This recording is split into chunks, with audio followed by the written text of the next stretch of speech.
నమస్తే. ప్రస్తుతం మాట్లాడడానికి కాంగ్రెస్ పార్టీ అధికార ప్రతినిధి ఇంద్రా శోభన్ గారు మనతో ఉన్నారు. అక్క చూసిండొచ్చు మొన్న కేటీఆర్ చేసిన వ్యాఖ్యలు. ఒక్క 10 రోజులు మాకు అప్పచెప్పేసేయండి.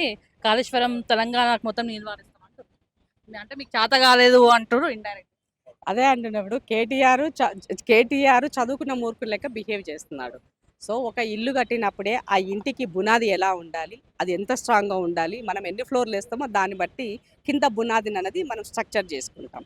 ఆ స్ట్రక్చర్స్ ప్రాపర్గా లేనప్పుడు ఏదన్నా జరిగినప్పుడు ఇల్లు కూలిపోయే పరిస్థితి ఉంటుంది.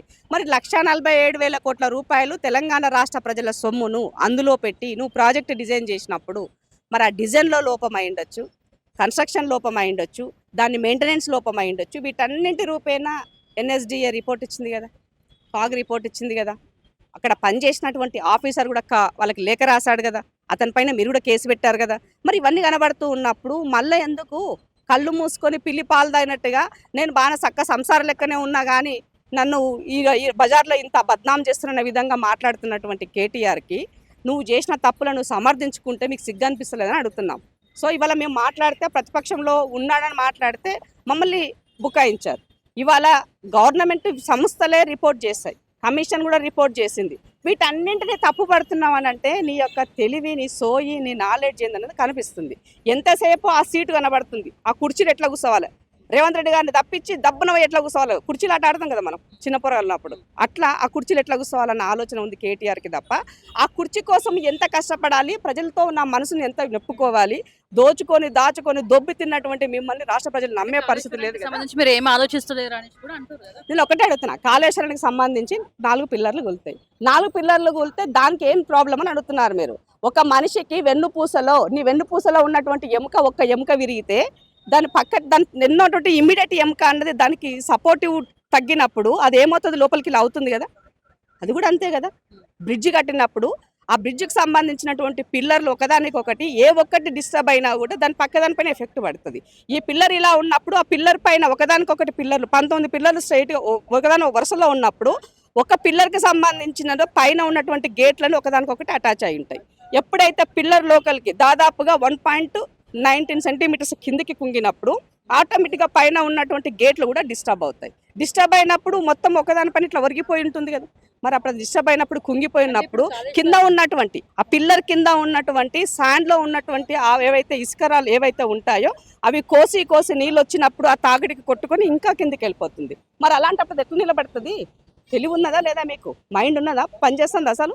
1,47,000 కోట్ల రూపాయలు పెట్టి వాళ్ళు బుగ్గిపాలు చేసి నీళ్లపాలు చేసి తెలంగాణ రాష్ట్ర ప్రజలను అప్పుల పాలు చేసినటువంటి మీకు సిగ్గు లేదా అని అడుగుతున్నాము. ఏమాత్రం ఇంత పశ్చాత్తాపం లేకుండా పైనుంచి ఇంకా మేకపోతే గాంభీర్యం ప్రదర్శిస్తున్నారు.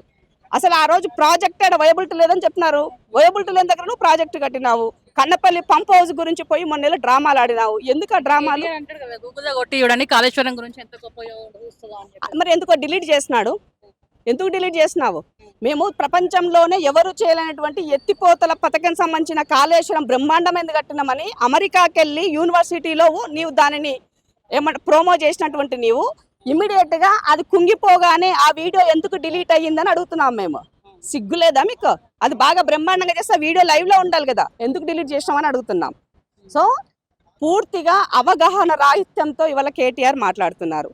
మేము స్ట్రైట్గా నిన్న ముఖ్యమంత్రి గారు ఒకటే చెప్తున్నారు, ఈ ప్రాజెక్టుకి సంబంధించి మేము డిస్కషన్ మొదలు పెట్టాం, డిస్కషన్కి కాల్ ఫార్ చేస్తాం. మీరు టైం చెప్పండి, డేట్ చెప్పండి, సమయం చెప్పండి. 2 అసెంబ్లీ మండలి 2 కలిపి ఒకే దగ్గరికి పిలవడానికి మేము సిద్ధంగా ఉన్నాం. వాటిని ఏర్పాటు చేసి మీ యొక్క గౌరవానికి భంగం కలిగించకుండా మిమ్మల్ని ఎంతసేపు మాట్లాడితే అంతసేపు మాట్లాడనిస్తాం. ఈ ప్రాజెక్టుకి జరిగినటువంటి నష్టం వివరించండి, ప్రాజెక్టు ఫర్దర్ పునర్నిర్మాణం ఎట్లా చేస్తే బాగుంటుందో సూచనలు చేయండి. మేము తప్పకుండా వాటిని ఫాలో అవుతామని చెప్పారు ముఖ్యమంత్రి. మీకు దమ్ముంటే ఇద్దరికి బాబామర్దులు బిల్లారంగలకు దమ్ముంటే కేసీఆర్ని అసెంబ్లీకి తీసుకురండి. తీసుకొచ్చి మీ ముఖ్యమంత్రి గారు ఇచ్చినట్టు సవాళ్ళని మీరు ప్రతి సవాల్గా తీసుకుంటారా? ఇజ్జతికి సవాల్ నేను తప్పు చేయలేదు నిరూపించుకుంటావా? ప్రూవ్ చేయొచ్చు. అది ఏమి చేయకుండా తాటాకి ఏమంటారు పదే కేసీఆర్ గారిని ఎదుర్కోలేక ఈ రకమైనటువంటివి చేస్తున్నారని పొలిటికల్ స్టేట్మెంట్ చేస్తే చాలా సిగ్గుచేటైనటువంటి తన. ఇవాళ మీకు ఏదీ లేదు, దోచుకొని దొబ్బు తిన్నటువంటి డబ్బులతోటి మినిమం కామన్ సెన్స్ లేకుండా కేటీఆర్ మాట్లాడుతున్నారు. నువ్వు మాట్లాడే చేతగాక నీ వెనక కొద్ది మంది ఆడోళ్లను ఇవాళ రోడ్డు మీదకి వదిలినట్టుగా ఇష్టం ఉండదు. నాకు ఆడపిల్లల విషయంలో మాట్లాడడానికి బాధ అనిపిస్తుంది, కానీ మాట్లాడేటప్పుడు ముఖ్యమంత్రి స్థాయిలో ఉన్నటువంటి వ్యక్తిని నోటికేమొస్తాయి బూతులు మాట్లాడుతున్నారు. సిగ్గు లేదమ్మా మీకు? మీ గురించి ఒక్కసారి మీరు ఆలోచించుకోండి. మీరేంటి, మీ స్థాయి ఏంటి, మీరు కనీసం ఎప్పుడన్నా ఆలోచించుకున్నారా? కేటీఆర్కి చేతగాక వాళ్ళతోనే మాట్లాడిస్తున్నాడని అర్థమవుతున్నది. అంతే కదా అర్థం. 100% ఆడవాళ్ళ గురించి మాట్లాడలేకుండా వాళ్ళు ఎప్పుడు రాజకీయాలు చేయరు. ఆడవాళ్ళంటే వాళ్ళకి కనీసం ఎక్కడా కూడా గిట్టు వాళ్ళకి మినిమం దాన్ని సహించుకునే పరిస్థితిలో వాళ్ళు లేరు. మీరు చూస్తున్నారు కదా, మొన్న ఆయన దానకిషోర్ ఆయన గాదకిషోర్ గారు ముఖ్యమంత్రి గారి భార్య గురించి మాట్లాడుతున్నారు. ఆమె ఎవరికైనా ఫోన్ చేసిందా? ఎప్పుడైనా బహిరంగంగా మాట్లాడిందా? చూస్తున్నారా? ఎంతసేపు ఆమె బ్యాక్ ఎండ్లో ఉన్న హస్బెండ్కు కావాల్సినటువంటి దాంట్లో సహకారం చేస్తుంది తప్ప, భార్యగా భర్తకి ఆమె యొక్క పని చేస్తుంది తప్ప, ఎక్కడా కూడా డైరెక్ట్గా పొలిటికల్ సిస్టంలో ఆమె ఎక్కడ గీతోద్దాం ఎక్కడ ఇన్వాల్వ్ కాదు.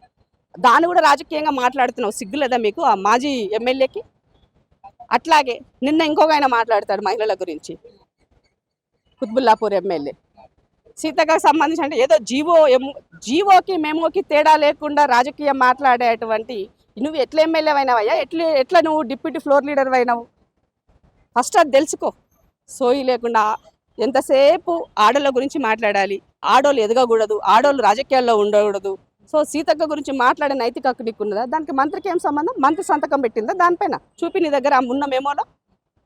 బ్యూరోక్రాట్ చేశారు, ఆయన ప్రిన్సిపల్ సెక్రటరీ, వాళ్ళు చూసుకోవాల్సిన అవసరం ఉంది. అది బై మిస్టేక్లో జరిగి ఉండొచ్చు, కానీ విత్ ఇన్ ఫ్రాక్షన్ ఆఫ్ మినిట్స్లో దాన్ని కరెక్షన్ చేసుకున్నారు కదా. దాన్ని కూడా రాజకీయం మాట్లాడాలా మీరు? అట్లా అంటే గతంలో చాలా చేశారు కదా, మేము మాట్లాడినామా? అది రాజకీయం చేశామా ఆ రోజు? కాబట్టి